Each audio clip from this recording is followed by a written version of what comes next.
G'day folks, welcome to an EcoFarmers Discovery, the Audiobook companion podcast.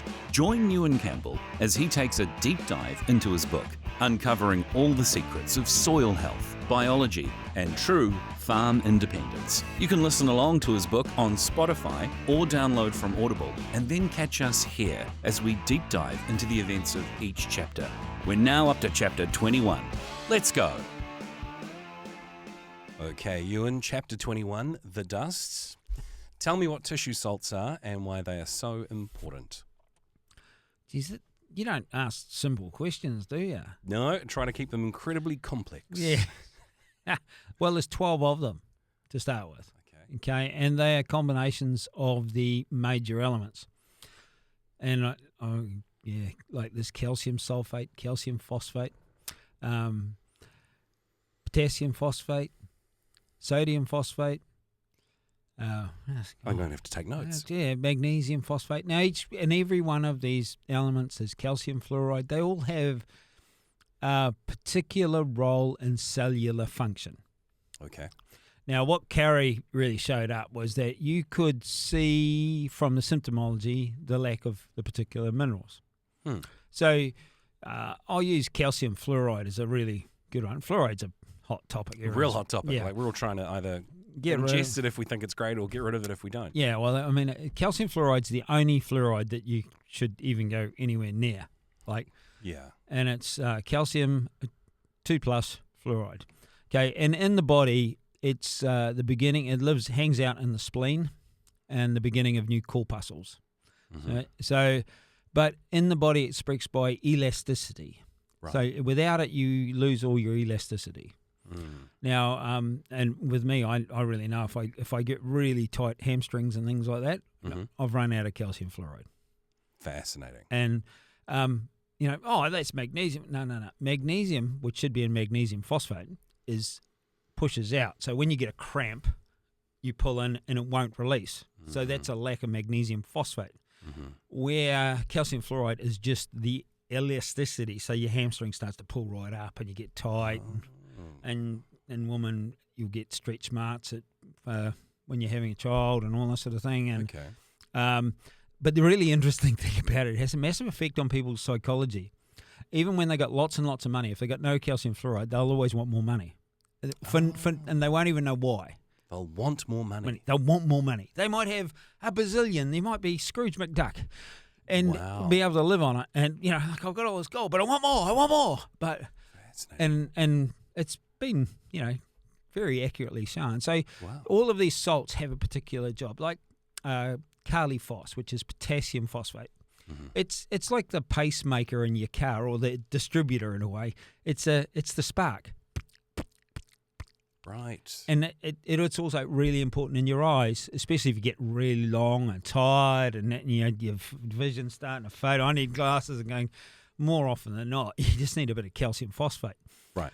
And that will actually lighten it back up again. So, and a lot of people with arrhythmia in their hearts, it's just they're just short of Kali phos.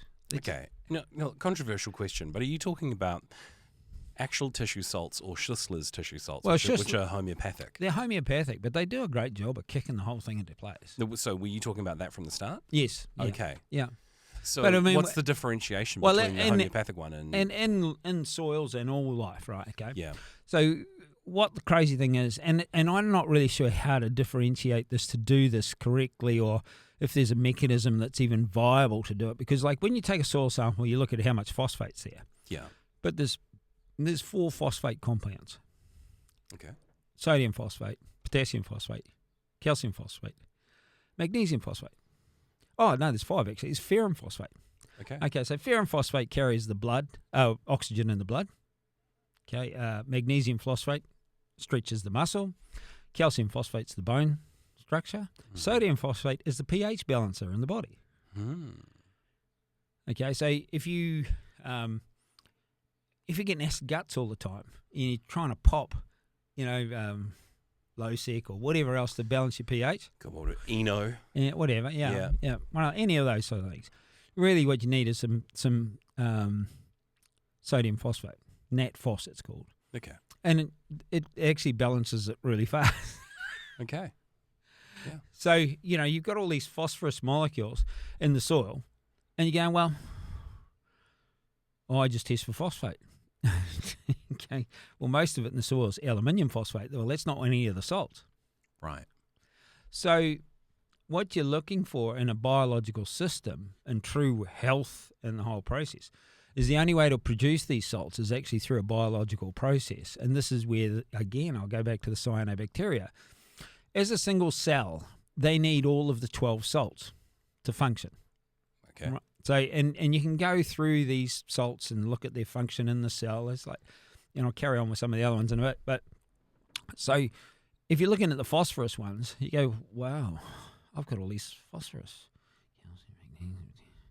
What am I going to do?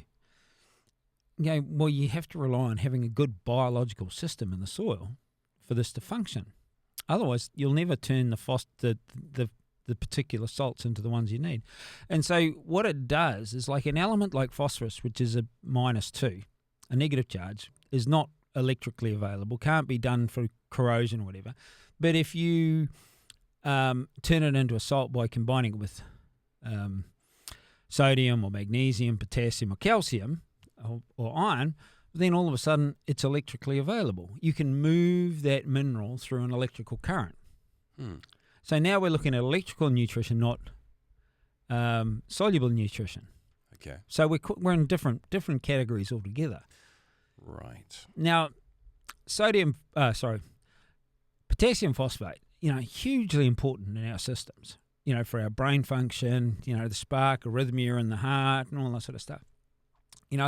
If you get in a water-soluble system in a farming process, okay, so you've got potassium in the soil and you throw lots of nitrogen on and then you produce potassium nitrate. Well, that's gunpowder. It doesn't have any function in our body that we should have. So all of a sudden you're putting potassium in the body when it should have been in a particular salt to do the cellular. All of a sudden the body's under stress. Going, how the hell am I going to deal with this? What am I going to do? I've got nitrogen, got S, and all. And so you think, how do I process this? How do I get rid of that? That's right. Yeah. And so the animal, a grazing animal is a perfect example. If we don't look after the soils, let the soils actually create these salts by themselves, or provide the minerals to the soil, let the biology do it, to bring it up in the plants, to let them to eat it, to actually allow this whole function to be completed. Okay. We're fooling ourselves, because how can you do that otherwise? I mean, the soil and the microbes and everything do it for us. We've talked about the genetic sequence before and our structure in our spinal part. Well, inside of those cells sits the genetic sequence, and then on the outside of the cell, or the functions of the cell, are all carried out by these salts. So the likes of potassium sulfate, kali sulf, it creates an oil, a liquid oil, and it's actually noticeable in sheep. That's the oily product that comes off lanolin in sheep. It's produced by potassium sulfate. Right. And that has it's in our skin. If you've got dry skin and all that, you'll have a lack of potassium sulfate. Right. And so we don't look at these issues. I mean, it's just not talked about. A good friend of mine who was a doctor, who's bailed out from being a doctor, we were having this discussion one day, and I was just going, well, that's salt and does this, that. And she goes, stop. I'm going, what's wrong? And she goes, I don't know anything of what you're talking about. And she's as wide open as a bloody, hugely open. Yeah. Never trained in any of this stuff. Well, conventionally trained. Yeah, but look, the thing is that when you look at the biomechanic system of medicine, which was put together by Carey, it's got all these reference to all these doctors that were using these substances. Yeah, how old is that, though? About 100 years. Yeah, but that's my point, I suppose, because there was a point in history where the modern system took over from stuff in pursuit of the pharmaceutical industry's, what was it, petroleum chemical-based stuff, and it totally abandoned a whole bunch of important, good, useful things. Doesn't mean we can't do it again. No, of course, yeah. And that's really my point, is that it's time for us to stand up and say, enough of this rubbish. I mean, it's a contrast, what we've gone through. And for any big change, there has to be a big contrast. You have to be able to go, we had it all right, and then, oh, shit. Now we're in the shit, and can we get ourselves back there? And what what is the driving force behind this whole process. And, just get over it. You can get a hold of the tissue salts at the health shops and things like that. So and for people who are still not sure, this is homeopathic tissue salts because you wouldn't take these salts as non-homeopathic versions. No, they could be toxic there. Yeah, they struggle. Potentially. Potentially, yeah. Excesses of it, yeah. Yeah, okay. So then I was going to ask, how do you see that transferring to farming practices, the tissue salts approach? Well, I guess the thing is that I saw in the whole process is that the singular cell is the same as an Angus cow. Right. And Paula says to me, Ewan's not an Angus cow farmer. He's not even a grass farmer. He's a cyanobacteria farmer. Now, and these are the things you go, it's perhaps you're quite right, but I quite like eating Angus beef and all that. Yeah. But the thing is that what we found out that on a smaller scale in the cyanobacteria, you could see the reflection of the health of the soil. And what we did was their abundance as the single cell. So and this is in the ocean too, and they have the salts in the ocean. This is why they proliferate there. And so when the seawater close to the poles are exposed to high amounts of electromagnetic energy, the cyanobacteria explode in the springtime, and the whole food chain just goes kaboof. Wow. And that's what we need to do on the farm. You create an explosion over the winter period of time where these guys like moist conditions, they go absolutely bonkers. They proliferating like hell. And then, hey, presto, as it starts to dry out in the summer, some of the carbon oxidizes. All of these salts that were created in the single cell all become now available for the grass to grow and then for the animals to eat. And they say, we're just like the ocean. Yes, interesting. We are. Okay, superb answer to that approach to how to bring it into farming practices. Thanks. Okay, so let's talk about electricity and nutrient availability. How do electrically available salts differ from water-soluble nutrients in agriculture? First of all, you've got to have water. Okay, right. And so if we base our system on a water-soluble, well, why don't we just make it hydroponic? Okay, good point. It's that's not hugely popular, so not hugely popular, and the products and quality of that don't go that well. Although I have seen some exceptionally good stuff, old stuff where they've used seawater. Yeah, right. Well, there's always good examples of things that have gone well. Yeah, and that was quite remarkable.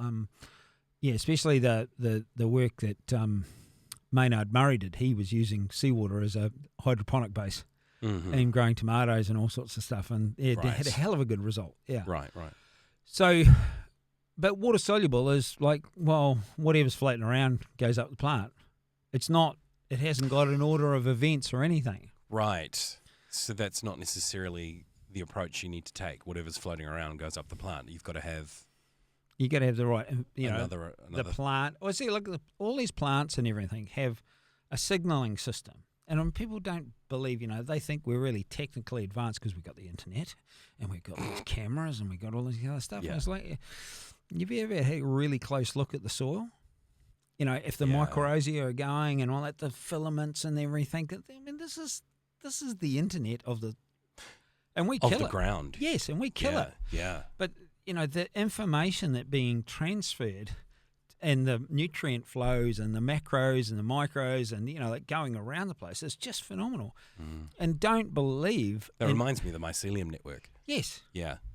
Yeah. Stamets, right? That's right. Yeah. So there's an intelligence beyond what we can comprehend because what we saw when we look at those minerals in the genetic sequence, then there's an intelligence in that about the coding and the information and how things work. And then there's also an intelligence in these salts and the cellular structure and how they function as well. So a plant that's growing, a particular plant, say like a grassland, tall grass plant, needs lots of silica. So one, it's going to grow in a place where there's enough available silica, to sustain it. Yeah. Two, it's going to send us messages down, send me this, send me this, send me this. And then we go into growth changes. Seeds. Oh, we're going to seed. We need carbon. I need lots of carbon in that seed for the seed to become... In that season. Yeah, in that season. So we go, we're into dry part. Oh, it's hot and it's dry. Oh, the carbon oxidized from the ground, came up to and they took it in and went into the seed. Hang on, is this just the perfect reason why hydroponics doesn't work? Well, it's one of many of the reasons that the whole 'Cause farming. the dry thing seemed suddenly very important, which hadn't Well, really it's occurred one to of me. these seasons. I mean, we're in January when we're recording this now. We're going into and we're seeing a seed. True. Seeding, you know. Yeah. And so these are the things that happen in nature that are discounted because, it's all bullshit. Hold on here. If you go and measure a seed, you look at your mineral content and all that sort of thing as far as the quality, but it's got to have carbon as an energy source for when it explodes into growth. Okay. Without it, it's shot. Okay. So the mechanisms of nature fulfill the whole process. If you give the soil what it wants and the plant corresponds to the soil that knows that it can get those sorts of minerals and that sort of process, it will do what it's required. Right. Now, all of this goes into different climates and what you're growing. So, like if you go to Central Otago, you can grow cherries. You know, got clients down there growing big fat cherries, you know. You couldn't do that here. Even if you got the soil exactly the same as them down here, because of the climate. Because we don't have the same dry period? That's it. We don't have the same dry in the whole process to fit that plant's requirement. Okay. So what happens is that certain parts of the country, which New Zealand has quite a few extensive different parts, and yet we've only got one model. Yeah, that's funny for a little country with so many different parts to only have one model. Yeah, it's crazy because like you just Well, it's also crazy that we're little but have so many different terrains. yeah. But it's a beautiful example of the whole planet. True. You go to the West Coast in the springtime and you get 2 meters of rain in just over a month, and you go, oh dear. Wow. You know, and you go to Central Otago and you might get, 300 mils of rain for a year, which happened one afternoon on the West Coast, which is only 40 miles in a straight line. You know, and then you go to Southland and it's bloody freezing and it's raining and all the time, and they're doing high production they do in the Waikato, 400 miles north, in a lovelier, nicer, warmer climate. You know, every aspect is... Actually, it's a little side venture here. Can you explain to me why that top part of the South Island is so good for wine? It's dry. Okay. And it's got good soils. Right. And so that fits the criteria for what it needs lots of sunshine. Okay. And, you know, one thing they do miss in those vineyards is that they should be looking at a very mineral-based and electrical system like what we supply, because they know that the flavour comes with lots of sunshine. Okay, and so what they're looking for is that they say they want to stress the plant so that the nutrient gets in the plant and going, whatever. Why don't you just, if you're an electrical system, you'll poke more mineral content into the plant. It'll go into the fruit, which brings the flavours out. It also allows the fruit to be more disease resistant and everything else that goes with it. So that's why you grow grapes in that climate and that soils. I have heard that whole stress the plant thing. Never really kind of understood it, because I would have thought, are they not going on about the idea of an old vine that is just producing generation after generation, and that has a quality to it? But then they sort of, in the same conversation, talk about stressing the plant. How does that even make sense? A lot of it doesn't to me. There's a lot of interesting parts of it. A lot of them spray underneath the vines. Right. Well, that's really going to stress the plant. Oh, God, yeah. And, you know, like that's shutting down a natural cycle. In the summertime, yes, they need, if they want to knock the grass over, you know, in the summertime down there, it doesn't naturally grow a lot of grass because it's dry. So as long as you knock it down once and then let the carbons come up into the plant and let them to infuse into the grapes and all these other things and the electrically driven nutrients to bring you the flavours and to keep that disease resistance. Can't help but wonder if the stuff they spray at the bottom of those plants, which end up being fermented and put into wine, is the reason why people get the kind of hangovers they do from certain vineyards. Could be. You know, maybe the residual of glyphosate or something. I keep using that as an example because it's the only one I know the name of. But I hear it's bad. Yeah, no, that's really interesting. Sorry for getting off topic there. Can you tell me then, what are the long-term consequences of relying on soluble fertilizers over natural methods? You're going to pay forever. Of course, because you're constantly inputting. It's a Okay. It's a constant input. Yeah. You know, like, and And we've all seen in agriculture the highs and lows. I think the dairy boys are aiming to get $10 a year. There's $10 a kilogram. They say, oh, it's going to be fantastic. And I could lay all the extra that they're going to get this year, that by next year the price of everything that they buy to produce it will all go up. And so $10 won't be enough then, because everything else has gone up in price. Now, if you're farming at a really low cost, $4, low input, high output, you just take these years and go, and you might do a few more amendments, make things that are a little bit better off, so that if you have a bad year, the farm just keeps trundling along really well. Yeah, you're smart because you've really reduced your costs. Yeah. Okay, so in terms of nature and commerce, you connect the origins of money to the dusts of the earth. Man, that got deep. But it makes sense. It makes sense to me. I was like, oh, yeah, I see where you're going with this. So how does that insight reshape the way we view farming and trade? You get what you pay for. You know, like you don't want to pay peanuts, get monkeys. Pay more peanuts, you get bigger monkeys. The whole scenario is, if you don't pay for quality, it's not about how much it costs to produce. It's about what are you actually buying. And so this is, you know, like you're talking about systems, and you know, you get into the dairy systems. They got a system 5 and a system 1, and I go, I don't know what system is. Like one just means you spend a lot more money and work really hard than the other. But they don't talk about profit or anything else like that, or about the quality of the product that comes out the other end, or what they want to buy. Right. So this system 1, 2, 3, 4, 5 thing, what is that? Who's created that? Well, I believe it was Dairy New Zealand. And basically, I think that they said system 1 is you don't do any work. Okay. I kind of like that idea. So is everyone using that one or not? No, they call it. Well, they're all up on these high input things, and you know, like palm kernel and lots of work and lots more cows and bigger effluent systems and more water, and so the more. I thought palm kernel became really unpopular. Is it still popular? Hugely. Okay. And people have got caught in this whole cycle. Right. And this really comes back to the quality of the nutrition that the animals get, that then go on to create the quality of the milk that's coming out the other end, that the consumer, when they get a choice and they know, they take it. As you know, we talked about the meat. It happens the same in the milk, and it happens in fruit. And you know, the sweetness, the flavour, the people want to buy the stuff. So it all comes from the soil.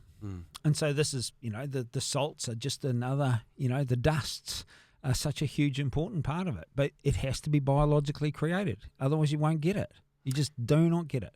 What was it? Montes? Yeah. So money or montes. Yeah. The Latin, mound, heaped up. Right. Okay. And so what does money is like dust mean to you? Oh, that's ko te peki te moni. That was what Tafio said about the money.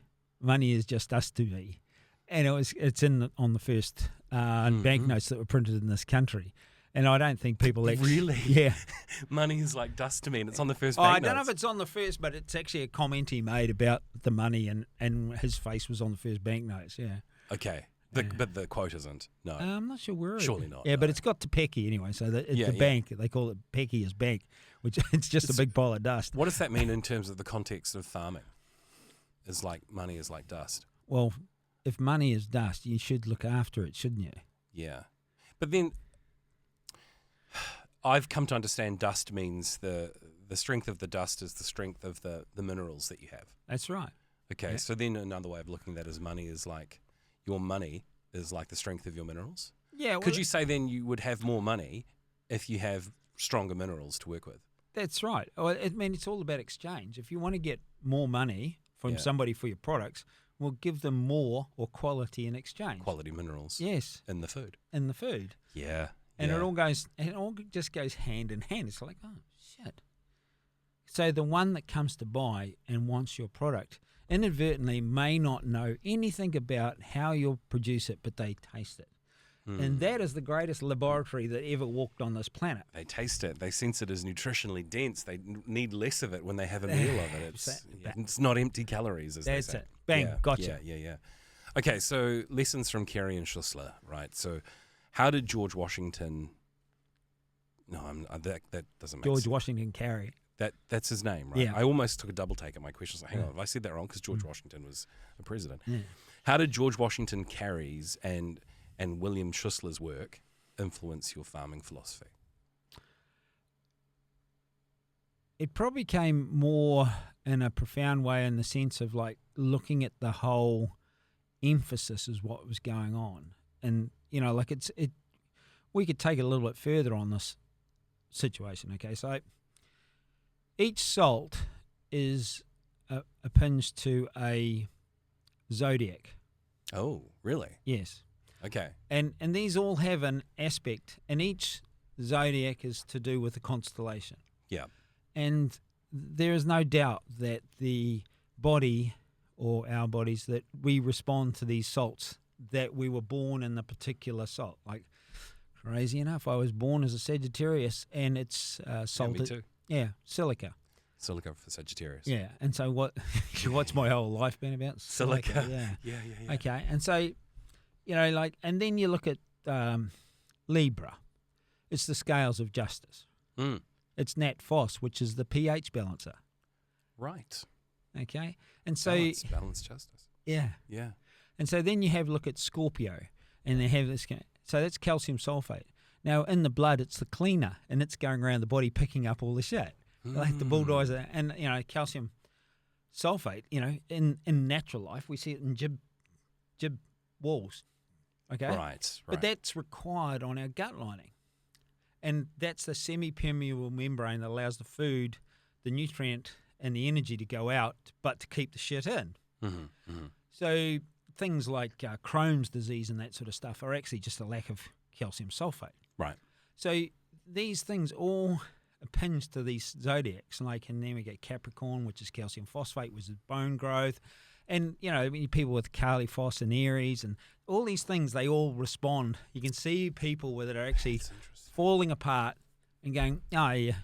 And I don't know it inside. I know it reasonably well, but I'm not a daily practitioner of it. But you know, you get the books out and people go, oh, so and so, you're born, yeah, oh yeah. You can see what's happening. Yeah. And it becomes, it's an underlying pattern, and it has behavioural patterns in that too. Because like, as the Libra is the pH balancer, and I was like, that's my son. He's just trying to keep a balance, you know. Like, doesn't want a war, doesn't want to, you know. Like, it's just like, oh, okay. You know? So if I may as well ask you this because I'm also a Sagittarius.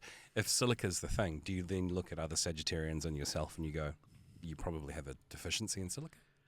Not necessarily. Some of them have a more, like I'm appalling for it, having to take shitloads of the stuff, whether I use it up every day in my brain thinking or whatever. But no, we're all different in that regards on how much we take and whatever. I mean, it's such a complex yet unique process in each individual, like when we were born, where our parents came from, of course, you know, our genealogy. I mean, this could be easily dismissed as woo-woo or just nutty, but I've always found the topic really interesting. Oh, it's fucking fascinating. Yeah.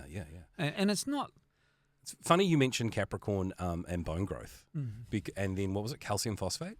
Because I'd read that, excuse my sniffles, I'd read that Capricorn was the one that was always breaking bones. Oh, okay. There you go. Yeah. So quite often, and it's the one that you're born in, sign you're born in, is the one that you're so deficient in. Or not just breaking bones, or was quick to get arthritis. So bone related. Oh, okay. Yeah. And so calcium phosphate could be interesting as a tissue salt.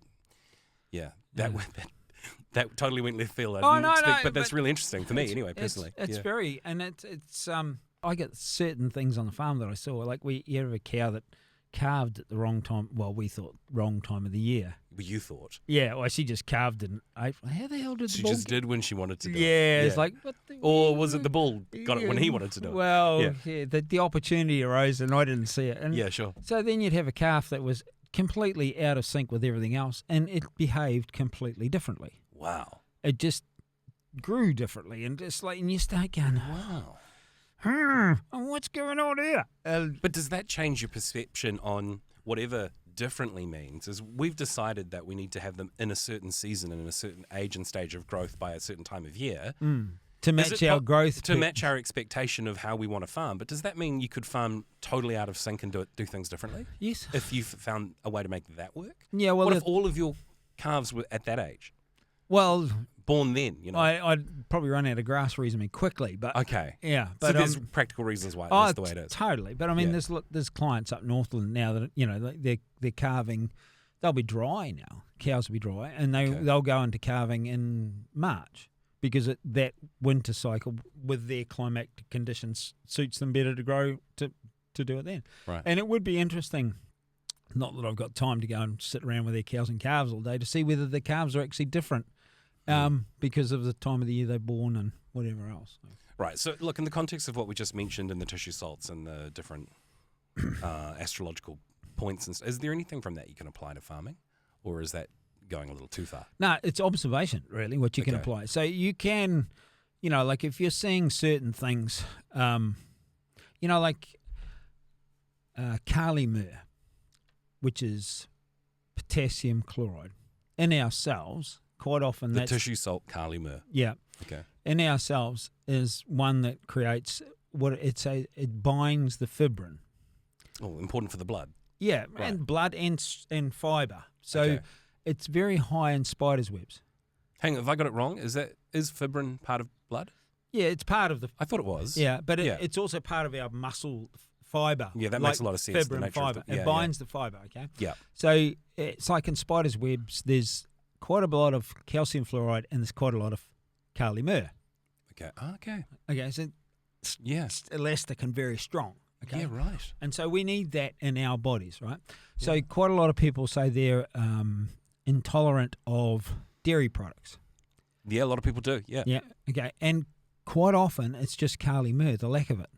And it comes out as phlegm, an asthmatic response. Right. Because they cannot process the fibrin in the milk, which is a massive... The dairy products just dump you all this stuff to deal with. Yeah. And, you know, like, and I used to just get... I went off milk in my tea for a while when I was really low at one stage, and I was coughing up phlegm and all that. And when I really worked out what was going on, I was like, oh, this is easy.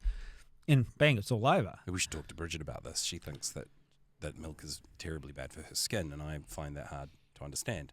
Yeah, and it may be just that salt. And so when we look at this and we look at our animals and our growth and our structure, like when I said before, you know, the animals, when we started organising the silica, and silica is really about structure. That's, you know, the last chapter on, and we saw the heads change, the structure on the heads change. Yeah. And they mimicked what Weston Price was saying about structure and okay, cool, that's one thing, that's structure.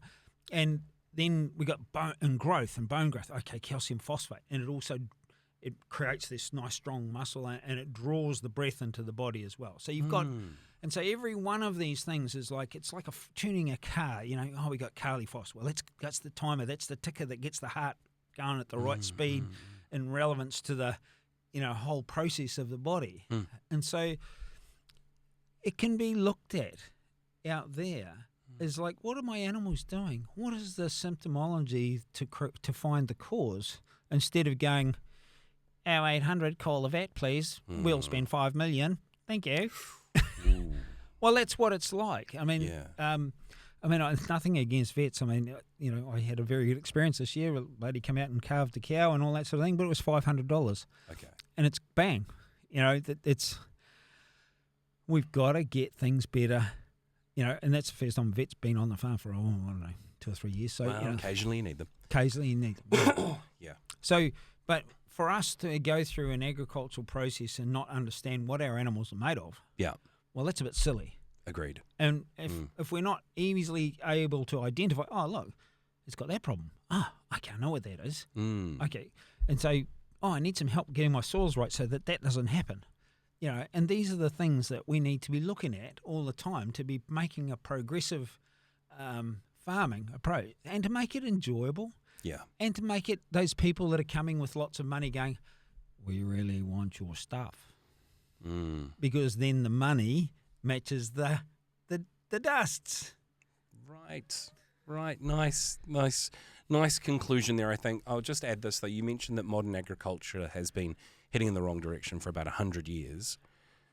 what is the first logical step to take now? Okay, stop being product orientated. Okay. Like that's the real issue. You got to be systems orientated. If you don't have a system, like when you're flying aircraft, before you go for a fly, you have to do a check. Yeah, absolutely. It's a check. Oil, fuel, no shit in the fuel, tires, struts, screens, everything's still because when you want to get in that aeroplane, you don't want it to fall apart on you. Mm-mm. So it's a systemized approach. Mm. And so the better people look after their equipment, meaning their farm, on a systemized approach, not on products. Go out and buy the product that can help fill that system. Okay. Don't go out to buy the product because it's a product that's for sale. You buy the products because they're part of a system that you can implement to make things work for you. We still do it. We go and buy products that go, I need that to do this. I mean, if I'm putting a water system in, I need fittings. So I go and buy the fittings, put it in. Cows need water. Mm-hmm, mm-hmm. So this is the sort of thing that I'm going, we've got so distracted by product salesmen and not looked at any systems. Like I've seen it before, whether it's just talking about a particular trace elements like iodine in animals, you can go, well, if they haven't got any iodine, they won't thermoregulate. In the hot weather, they'll be all hiding under the trees, and in cold weather, they're all standing in the corner freezing. They cannot thermoregulate. Happens in women all the time. Lots of women have cold feet. Husbands get pissed off. Cold feet. Give her some iodine. She can't thermoregulate. Why do you think women have that more than men? Because they need 7 times more iodine than men. Really? Yes. So men use zinc, women use iodine. Right, good point. Yeah. Okay, so these are things that can we just get over this product sales orientated system that has come about and start looking at what we can produce on our farms on a very educational process? Going, I need some calcium phosphate. I could get some of that guano product. It's got some nice calcium phosphate. It's going to form. It's not toxic. Okay, I get that. Okay. We need some calcium. We got some good quality limestone down here. A bit of magnesium. We'll get some dolomite from over here. Let's put them in the soil. Allow the right microbes to go to work. Oh, God, we need some iodine. Oh, you're really short in copper. They won't work with that. Let's put this in here. And these are the facets that we need to run a real system. This all seems obvious to me, what you're saying, but I'm getting the picture this is not what people are doing, because you're talking about a clear, tailor-made approach to every bit of land. Yes. I'm not a farmer, so I have no right to sort of say this and with surprise. I don't mean to offend, but it's just, why isn't this what everyone's doing? Because what's happened is that companies have got disconnected from their clients based on product sales. So when they first started making superphosphate, it came from NAR, it worked really well. But what happened... Which was guano, wasn't it? Yes. Yeah. So it had a whole lot more minerals, but when it went to go to African phosphate and that, it wasn't the same product, and they should have just stopped then and said, this is not working, we don't need that, our soil test has shown this, we've got to go in a different direction. Okay. But they didn't. They built another 40 years, 50 years of that process. Yeah. On just trying to keep up this malarkey that we needed superphosphate. Right, because if at that point they had changed it, and I know we covered this in a previous chapter, but if at that point they had gotten honest about it, then it would have been honest about then having a tailor-made solution for each farm again, because whilst you had this magic product that covered you for all of your shortcomings, if you just kept putting more of it on, there comes a time when that runs out. That's right. And industry, I suppose, the commercial side of things just didn't want to have a more complex structure, because then it would have been harder to sell. Yes. And this is the part where I keep pointing out to people, is to change is to challenge yourself. And that's the hardest part that I've seen with the whole process, is challenging yourself to make that change. And, if they just wanted a simple solution to sell to farmers. Yeah, but it's, the farmers need to go, it's not working either. Yeah. And we've been very belittled. We think we've been made to believe that the bank manager knows more about farming than the farmer, which he doesn't. Okay. And the salesman needs to know more about this, and he's just come out of university and been told what the professor told him. And so what we've got is not what's been learnt from experience. We've been what's prescribed from product sales. And let's be honest, when you talk about salesmen, they're hired mostly for having just really likable personalities. more than their knowledge, because that'll go a long way. But then you've got to be careful, is this person arriving with any actual usable knowledge for you? Look, and look, that's the whole thing about personalities and that. I know damn well, like that certain people get on with other people and some don't. And like, I rub some people up the wrong way, That's life. That's life. And Yeah. I mean, like the guts of it is, want to be a better farmer every day, want to be a better food producer, want to live in a community that actually laughs Every day. every day. Yeah. And enjoys, and we don't at present, we haven't. Mm-hmm. But I did see that, snippets of it when I was younger, where I really enjoyed it, and I just think that there is something so much better for all of us, and this is just part of it, and it's just a really important part. Yeah. You're going to make farming great again. Oh yeah, absolutely. So why not? True. Yeah, it's happening. In the last 3 or 4 years, when we first went out there to market our products, the restaurants and that loved it, but the general population, the public, weren't that interested in food. They are getting a lot more interested now. And that's only come about. Allergies. All these other things that are going on. The kids can't eat this, can't do that, Boy, that's a topic and a half. Oh, I know. And so the thing is, what I've seen is like, okay, what is it that's causing that? And, it's gluten intolerance. Oh, you mean Roundup poisoning? Yeah. I'm glad you mentioned that, because that's I've been hearing lately that people who think they're gluten intolerant are actually just intolerant to another poison, and they've associated it with wheat. That's right. But wheat is heavily poisoned. And so then, the same thing is like, I can't have any dairy products. They're poisonous to me. And going, well, it could be Carly Murr. Right. And solve it. So we don't look at solutions. We're just looking at the silly little, and everybody the media gets out there and they blah, blah, blah, blah, blah. We've had this study on blah, blah, blah, blah. And everyone goes, oh. Yeah. Well, that was a really short but incredibly deep chapter. Because honestly, I had to listen to it a couple of times myself and go, gosh, there's so much in here. Okay, I'll see you in the next chapter in 22. Follow along with your own hard copy of the book from efa.nz or listen to the audiobook on Spotify and Audible.